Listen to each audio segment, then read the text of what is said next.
이 영상은 윈도우 기반의 실습 수업입니다. 안녕하세요. 이번 시간에는 애저의 서비스를 활용하여 데이터베이스 만들기를 해보도록 하겠습니다. 이번에도 마이크로소프트 런에서 제공하는 샌드박스 기능을 활용하여 실습을 진행해보도록 하겠습니다. 우선 진행하기에 앞서 애저와 같은 호스팅 서비스 데이터베이스를 사용했을 때 어떠한 특징이 있는지 알아볼까요? 첫 번째로 필요할 때 빠르게 접근하여 활용할 수 있습니다. 예를 들어 쇼핑몰 웹사이트를 호스팅 서비스를 통해서 운영한다면 사용자 정보, 제품 목록, 주문 내역 등을 확인하고자 할 때 제공되는 도구로 빠르게 접근할 수 있습니다. 두 번째로 데이터를 효율적으로 관리할 수 있습니다. 데이터를 활용할 때 저장된 데이터 값과 그것이 표현하는 현실 세계의 실제 값이 일치하는 정확성을 필요로 하는데, 이를 위해서 데이터베이스의 저장, 삭제, 수정 등을 제한하여 저장된 데이터의 무결성을 보장하고 데이터베이스의 상태를 일관되게 유지할 수 있습니다. 셋째로 저장된 데이터를 쿼리와 분석을 통해 유용한 정보를 추출할 때 용이합니다. 예를 들어 판매 데이터를 분석하여 어떤 제품이 가장 인기가 있는지,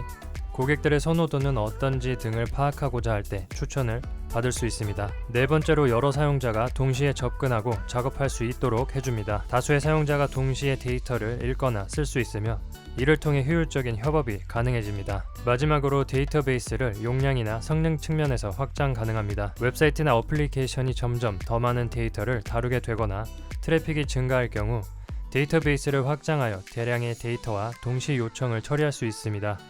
이를 통해 서비스의 성능과 확장성을 유지할 수 있습니다. 그럼 이러한 특징이 있는 데이터베이스의 종류를 알아보겠습니다. 호스팅 서비스에서 선택할 수 있는 데이터베이스는 크게 두 종류로 구분할 수 있습니다. 먼저 관계형 데이터베이스입니다. 표준 SQL을 사용하여 데이터를 저장하고 관리하여 웹 어플리케이션, 모바일 앱, 분석 등 다양한 용도로 사용됩니다.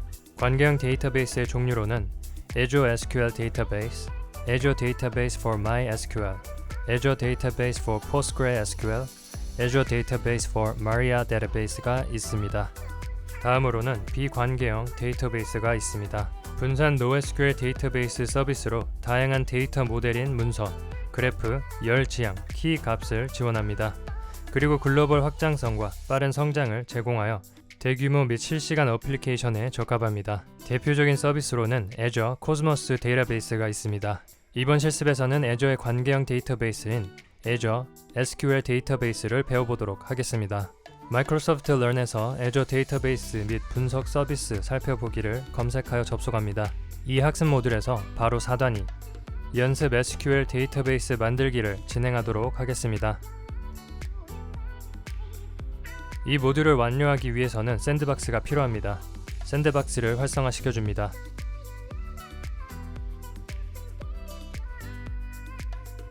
마이크로소프트 런에서 애저 리소스를 만드는데 사용자 권한이 필요합니다.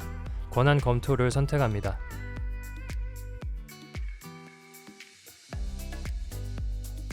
권한 요청의 수락을 선택합니다.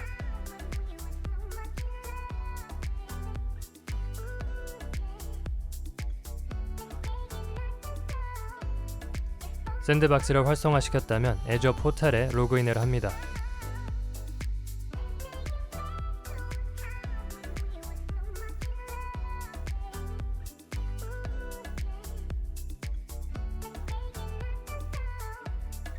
애저 포탈에서 리소스 만들기를 선택합니다.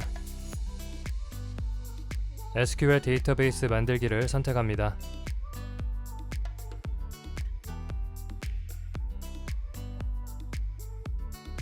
리소스 그룹을 마이크로소프트 런에서 제공하는 그룹으로 선택합니다.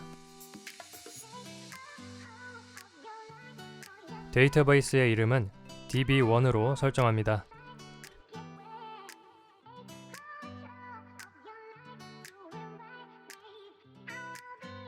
서버 정보에서 서버 이름을 SQL Server-Learn으로 하겠습니다. 위치는 미국 동부로 그대로 유지하겠습니다.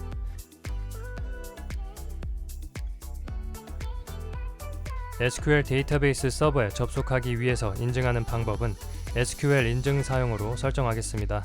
서버 관리자는 SQL 유저로 하고 암호를 8자 이상으로 정하겠습니다.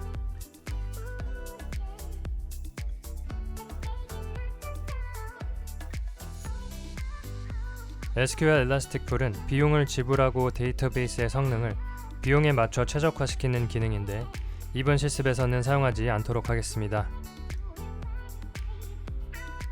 컴퓨팅과 스토리지에 대한 정보를 확인해보면 가상화된 CPU 2개를 사용하고 32기가의 용량을 사용할 수 있음을 확인할 수 있습니다. 다음은 백업에 대한 내용입니다. 데이터베이스 백업은 손상이나 삭제로부터 데이터를 보호하는 데 도움이 되므로 비즈니스 연속성 및 재복구 전략의 필수적인 부분입니다. 이러한 백업을 사용하면 구성된 보존 기간 내에 특정 시점으로 데이터베이스를 복원할 수 있습니다. 기본적으로 애저 SQL 데이터베이스는 쌍으로 연결된 지역에 복제되는 지역 중복 스토리지에 백업을 저장합니다. 지역 중복성은 주 지역의 백업 스토리지에 영향을 주는 운영 중단을 방지하는 데 도움이 됩니다.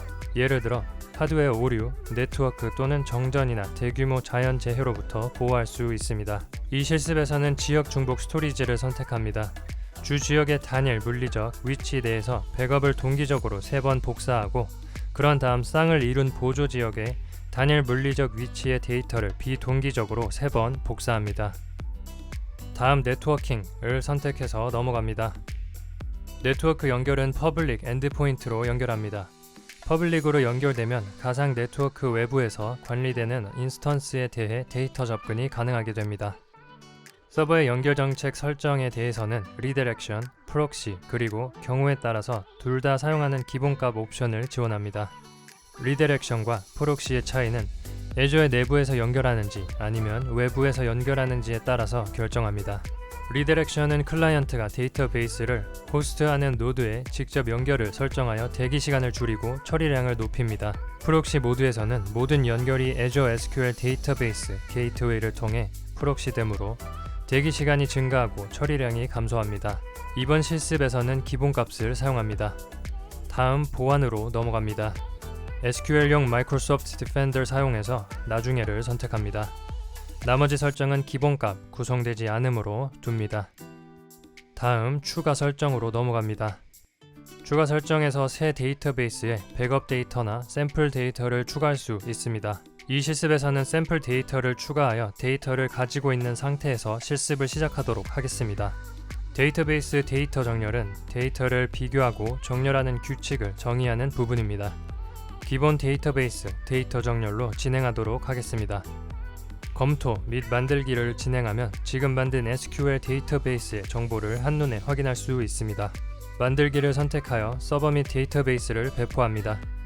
서버를 만들고 샘플 데이터베이스를 배포하는데 약 2분에서 5분이 걸릴 수 있습니다. 만든 리소스에 대한 업데이트와 함께 배포창에 상태가 표시됩니다.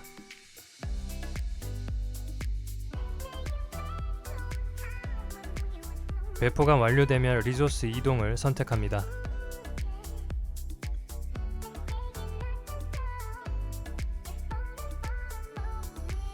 새로 배포된 데이터베이스의 필수 구성 요소를 표시하는 DB1의 개요창에서 서버 방화벽 설정을 선택합니다. 서버 방화벽 설정 페이지가 나타납니다. 페이지 아래쪽에서 애저 서비스 및 리소스가 이 서버에 액세스할 수 있도록 허용을 체크하고 다른 설정을 기본값으로 유지합니다.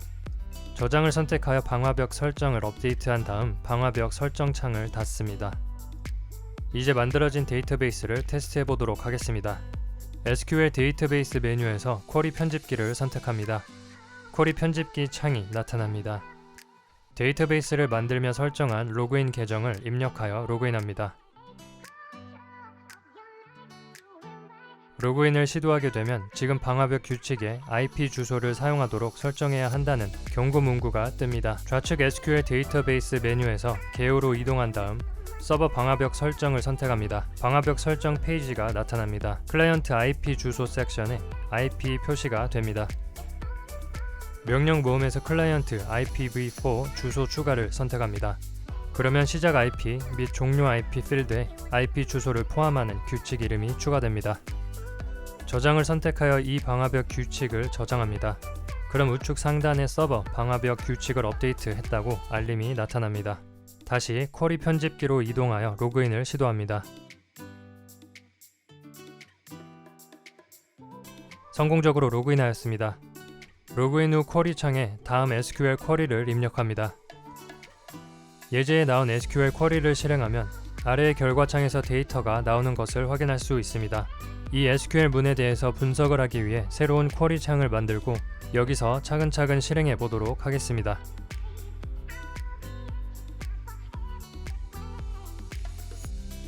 새로 생긴 쿼리 7창에서 작성을 시작하겠습니다.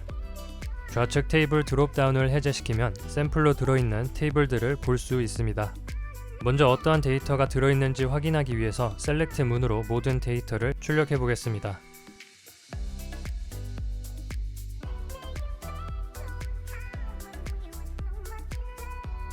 실행해보면 결과창에 데이터가 나오는 것을 확인할 수 있습니다. 동일하게 이번에는 프로덕트 캐테고리 테이블에 있는 데이터를 출력해 보겠습니다.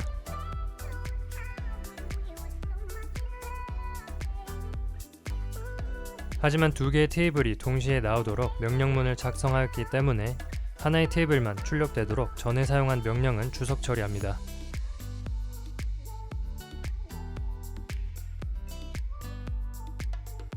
이제 프로덕트 테이블에서 네임을 출력해 보겠습니다.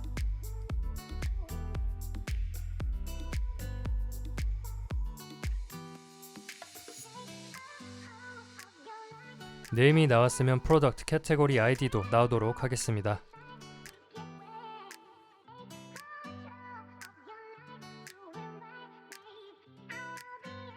프로덕트 캐테고리 아이디도 잘 나왔으면 네임의 데이터를 프로덕트 네임의 데이터로 나오도록 변경하겠습니다.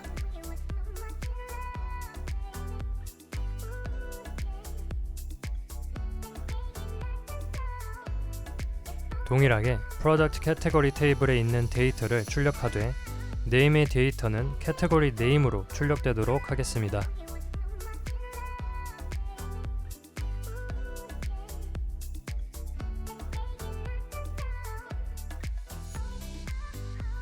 이 두 테이블은 나중에 합쳐서 보여주기 위해 구분할 수 있도록 하겠습니다. 프로덕트 테이블은 P라고 정의하고 거기서 나오는 name 데이터는 p.name, Product Category ID는 p.Product Category ID로 나오도록 합니다.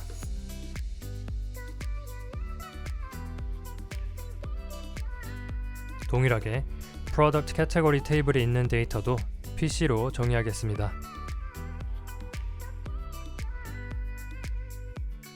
하나씩 주석 처리하면서 실행해보면 구분자와 상관없이 데이터가 잘 나오는 걸 확인할 수 있습니다. 그럼 이제 join 문구를 써서 두 테이블을 합쳐보겠습니다. 두 테이블이 합쳐질 때 조건을 정하는 문법이 on입니다. 두 테이블에서 Product Category ID가 같은 값만 합쳐서 보여준다고 정의합니다.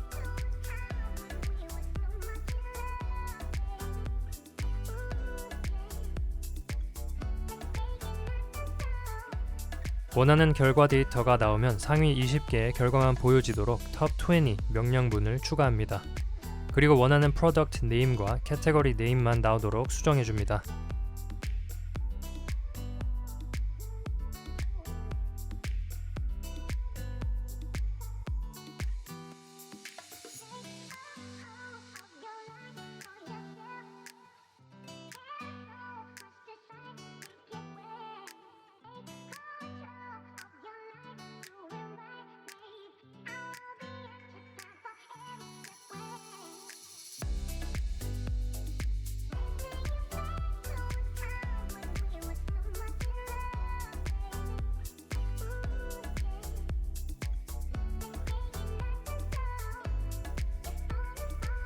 데이터가 나오는 순서도 맞춰줘서 동일한 데이터가 나오는지 확인해 봅니다.